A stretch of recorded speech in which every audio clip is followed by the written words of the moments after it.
Carl Azuz for CMN 10. If you don't like hearing me say Fridays are awesome, you're going to get a break. This is our last show of 2017, and we will be back with Jingle Bells on Thursday, January 4th. First story is about a major media business deal in the U.S. Disney plans to buy 21st Century Fox. The deal's significant partly because of its size. These companies are known worldwide, and they're two of the biggest players in Hollywood.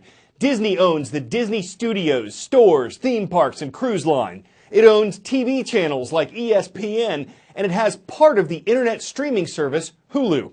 Under the Fox umbrella, there are sports networks, the FX networks, National Geographic, hundreds of international channels, and also part of Hulu. And streaming entertainment is a big reason why Disney is spending $52.4 billion on Fox. It wants to expand its content online to better compete with rival companies like Netflix. In fact, Disney is taking its products off Netflix as Disney prepares to launch its own internet streaming service. What's not part of the deal? Fox News Channel, Fox Business Network, and Fox Sports. They'll be separated and formed into a new company. When will all this happen? The deal is expected to take at least a year to go through, if it goes through. It first has to be approved by the U.S. government, which will consider whether the new company would have too much control over the market and what consumers pay. The U.S. Federal Communications Commission voted yesterday to relax the government's rules concerning net neutrality. The vote was 3-2, with 3 Republicans voting to repeal the rules and 2 Democrats voting to keep them in place. The repeal won't take effect immediately. That should happen sometime next year. And what it means is that internet service providers like Comcast and Verizon will no longer be prevented from speeding up or slowing down internet traffic from specific websites or applications. They'll also be allowed to prioritize their own content. But if they do any of this, they'll have to show publicly that they did, and then the government will decide whether it's fair or not. Perspective on whether this is a good or bad thing depends on whom you talk to. If the internet is a highway, vehicles or content providers can't pay more to use a special fast lane. Think of it this way. All content is created equal in the eyes of the internet provider.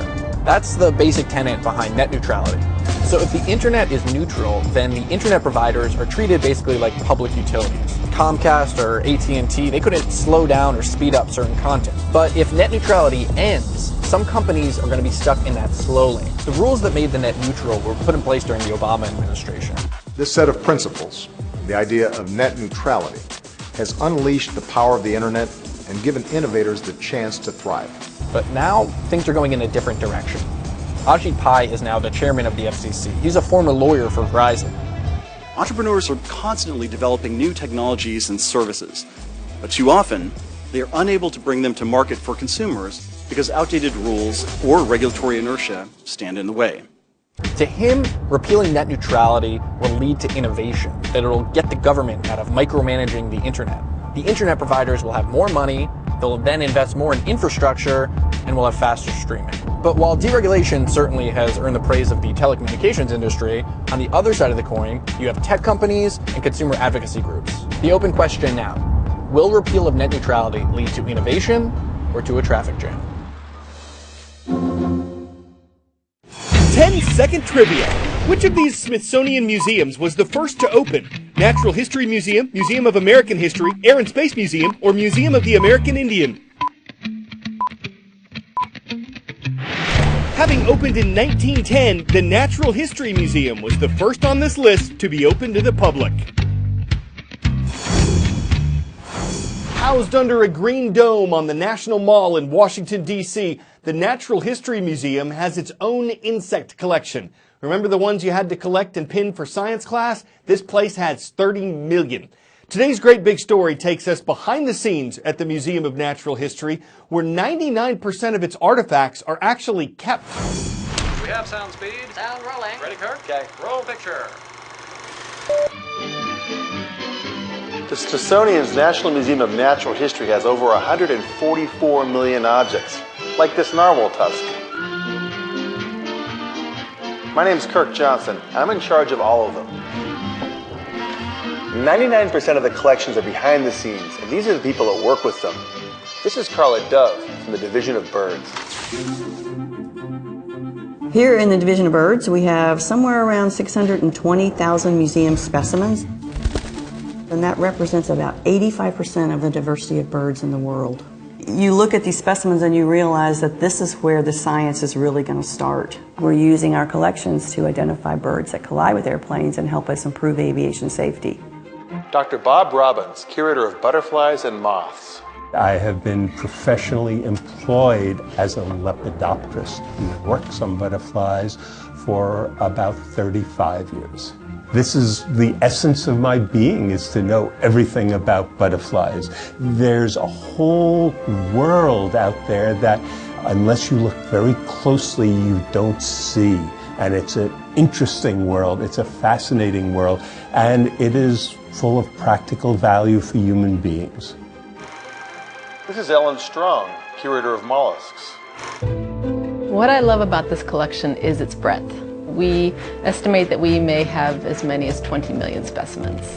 We are preserving a record of past life on this planet, of present life on this planet, and preserving that for the future. I take that responsibility very seriously in providing access and caring for the specimens for posterity. Dr. Jeff Post, curator of the National Gem and Mineral Collection.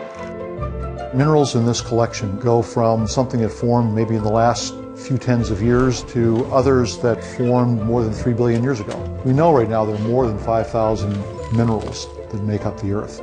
And in our collection, we probably have more than half of those. Each one's a little piece of the puzzle. And we try to put all these things together and hopefully eventually understand the big picture of how the Earth works. And Floyd Shockley, collection manager for entomology. We have just a little over 35 million specimens in the collection. A third of all insect life on Earth is represented by at least one specimen in our collection. When you look at a collection the size of ours, you're starting to get to a point where you can ask really big questions. The questions related to global climate change, habitat destruction, and you can only answer those big questions if you have a lot of specimens collected over a long period of time from a lot of different species. To understand the Earth and the living things on the Earth, you need to collect those things and preserve them and study them. And that helps you when you need food or when you have a disease. All that stuff arcs back to the fact that we have samples of the whole planet here, and that's how we understand the planet.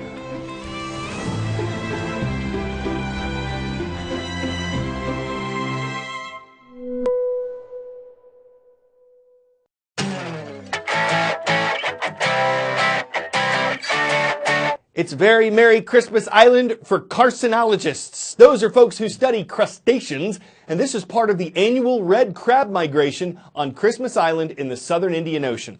They come from rainforests all over the island, moving in unison toward the beaches where they release their eggs. If they have to cross a road, the road is closed. And this can disrupt traffic, with tens of millions of crabs doing this every year in fall and winter. They rock out to hits like Rudolph the Red-Crabbed Reindeer, Crabble of the Bells, Rock Crabbin' Around the Christmas Tree, and Here Comes Santa Claus. May not always get home in time for the holidays, but you can't take a sleigh ride when your journey has 10 legs. I'm Crabble Azeus. Thank you for making 2017 our most watched year ever. We wish all of you a Merry Christmas, a Happy Hanukkah, Happy Holidays, and we'll look forward to seeing you on January 4th, 2018.